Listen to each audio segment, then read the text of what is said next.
Morning, YouTube.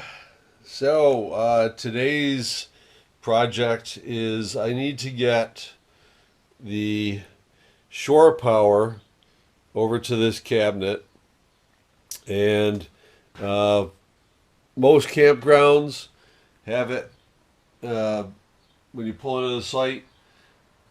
The power ends up being on the driver's side.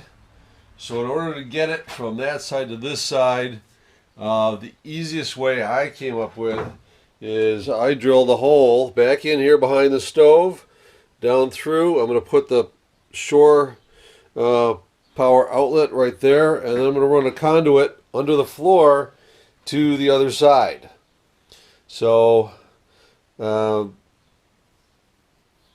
going to just do that. I'm going to use this the gray pipe here, and the so let's go outside and I'll show you one more aspect to this. All right, let's go out there.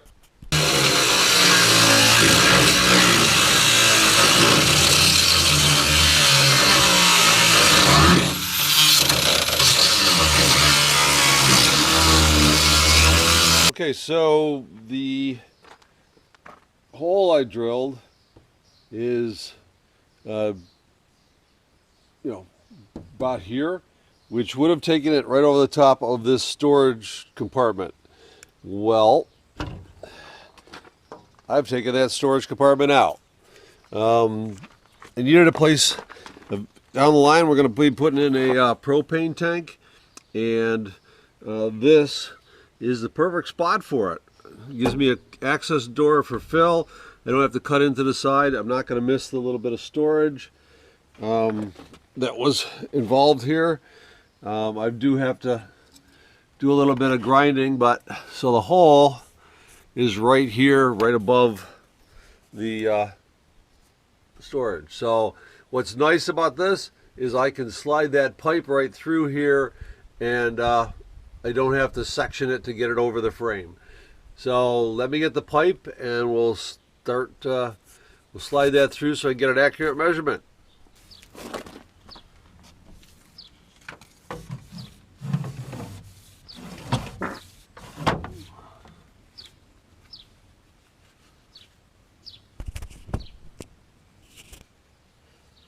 Okay, so always a good idea to dry fit things before you finish gluing everything up.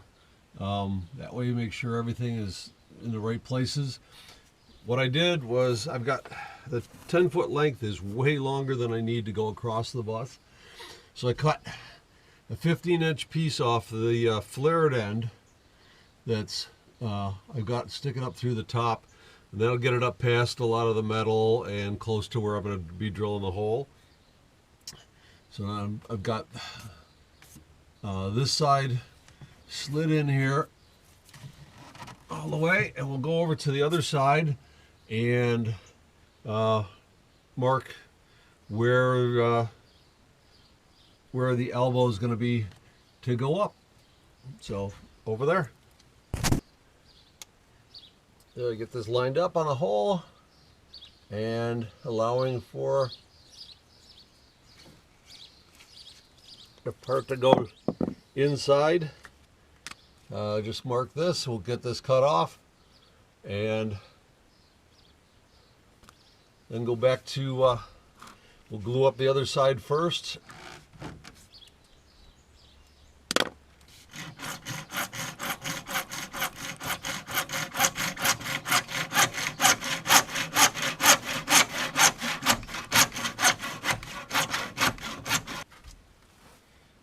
You may notice I'm using I'm using the white 90s and the gray pipe. Gray pipe's a little bit more flexible, and it's the same Schedule 40 pipe. It's just not rated for water, which the white ones are, and we're not dealing with water, so it's not a big deal. just an electrical conduit, and I needed a sharp 90 because of the space. Gray, because it's usually used for electrical, is got a sweeping 90, and there's just not enough room for me to use that. So with this stuff, you definitely want to, when you put the glue in, you want this to put it in, slide it in, give it a little twist, and just that fast, it bonds right up. So that's why you dry fit it. You don't want to make any mistakes, and you have something pointing a little bit off. That's why I'm putting the 90 on the uprights first. And now we'll go do the other side, and underneath here will be done. We can go back up inside.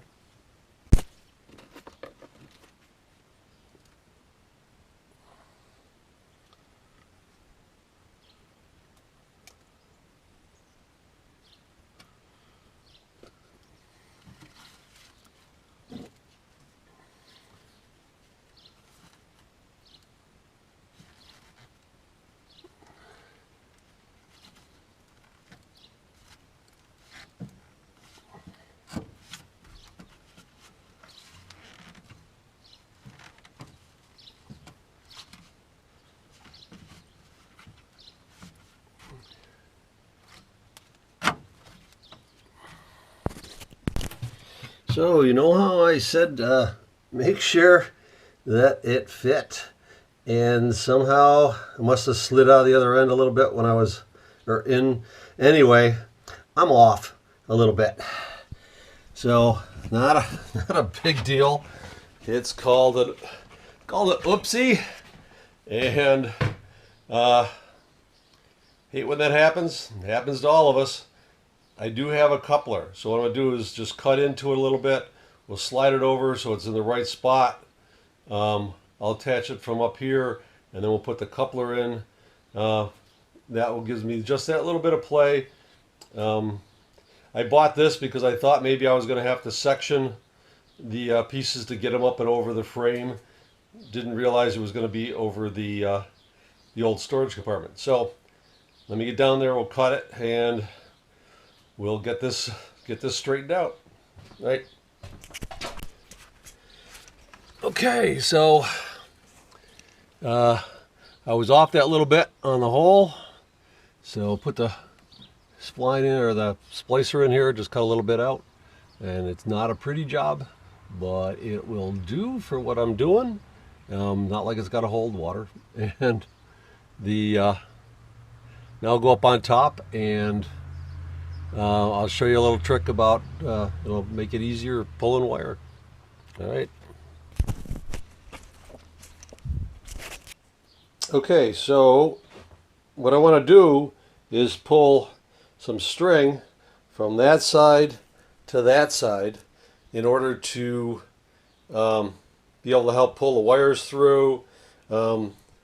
Whenever I'm doing electrical conduit work, I always leave a piece of twine behind, because somewhere, you never know, you may want to pull another wire through, and in this case I know I do, because right now the 110 line is going to go through for the shore power, but I'm also going to be taking power over to this side for the fan, the cabinet, the bed lamp, and under counter lighting on this side. So this conduit's going to be useful.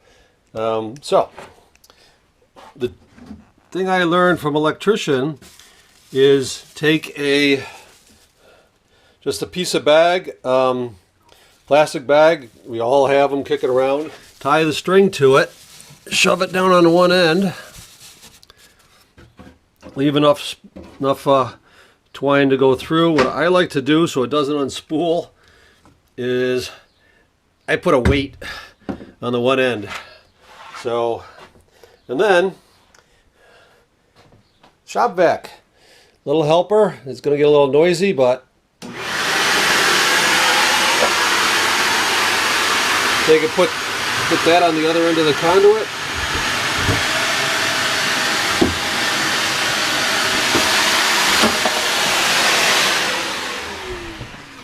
And just like that, your twine is through. Handy little trick to know.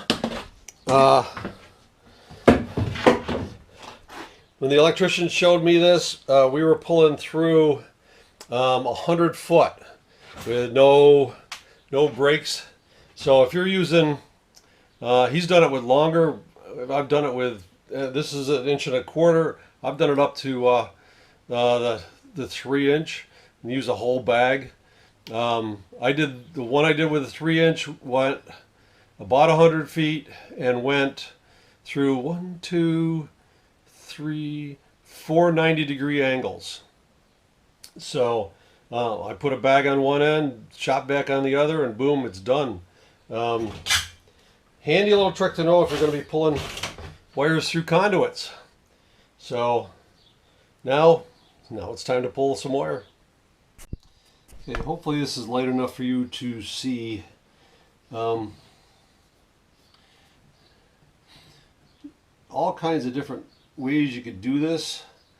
But what I do is sort of a modified timber hitch. If you're a Boy Scout or Girl Scout, you might know that. Basically, I'm tying 2 half hitches down the one end because that'll slide up nice and tight onto the wire here. If I didn't have that knot in the way, there we go.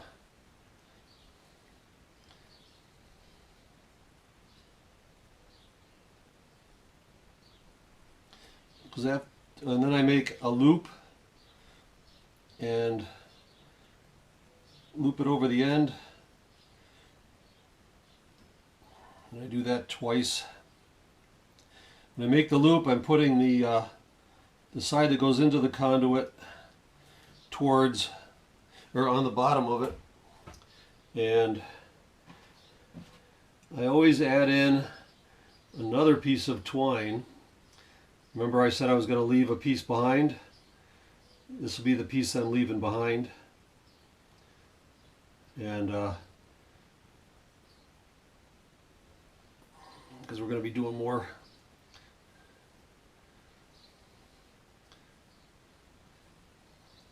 And that one's facing back. So then I take some tape. You can use all kinds of tape. I got a whole mess of this painter's tape left over. So what I do is tape this up.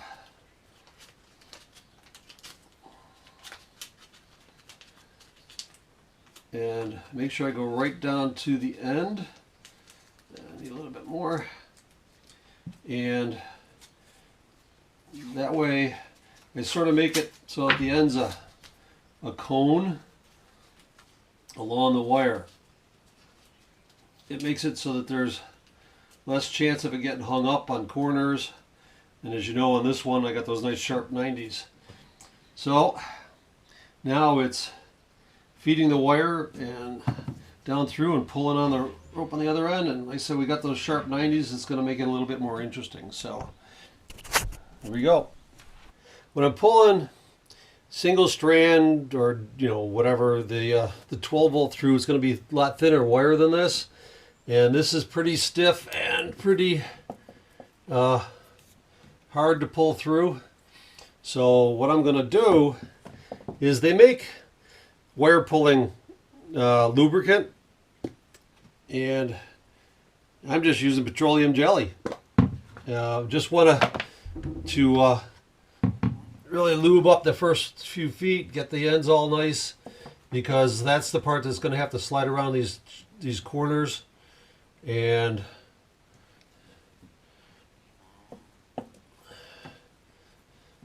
hopefully that'll help it get around those sharp bends. So let's see what happens.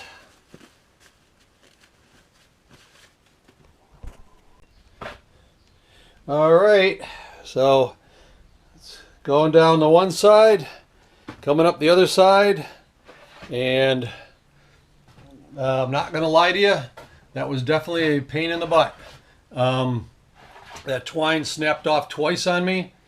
I don't know, maybe if I'd used some other nylon twine it wouldn't have, but you know, this is basically what I was using was, or is the line for a chalk line. So it's got a little bit of strength, but not a lot.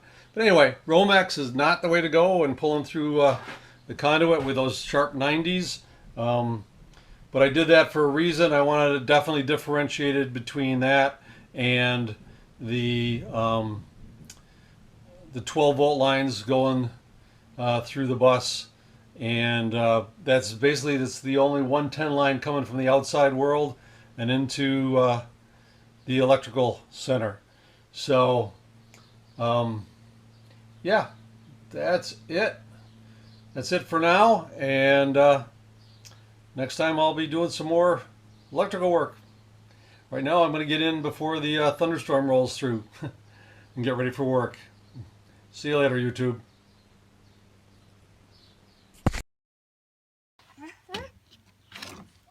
Out box.